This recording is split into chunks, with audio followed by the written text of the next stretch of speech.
Windham remains undefeated and an impressive victory. Coach, this was as efficient and tight an effort as we've seen all year long.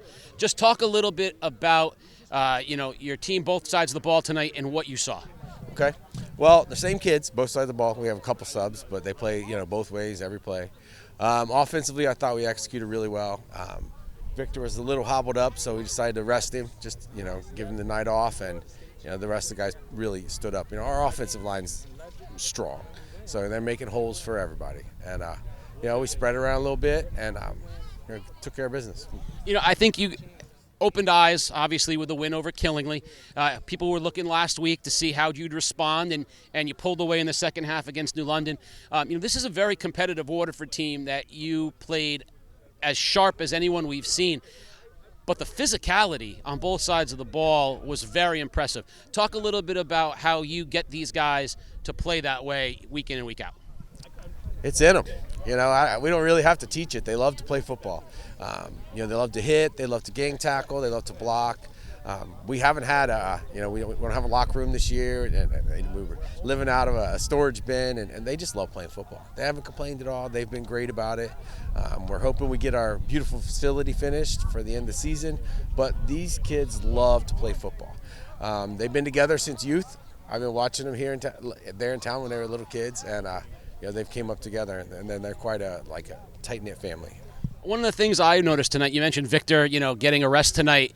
He's been your stalwart, but you spread the ball around. A lot of different people touch it, and there seemed to be a lot of joy with the way these kids play football. Everybody that touched the football ran with joy, with passion, a lot of energy. They seem to really like each other. They do. Like I said, it's La Familia. That's their chant every game and every practice, and they cheer for each other. They're really happy. Darwin stepped up. He had a great game. Dustin's injured. Dustin Solinsky was our right halfback and our middle linebacker, so we were playing without him to start the game, and then we took Victor out, so we were playing with Travis was the only starting one in the backfield, but the wing T's a four-back offense, and so that's when we're most effective, we are spreading the ball around. And Zach Smay, he's the real deal. He gets on the edge, he can run, he can pass, and he just manages the team so well. You just took my next question right away from me, Coach, because I talked tonight about the evolution of the quarterback. You and Killingly share something similar, which is for teams that run the ball, you have quarterbacks that are physically gifted to do multiple things. And Zach could certainly throw the football, and you saw that tonight, but his decision-making is above reproach.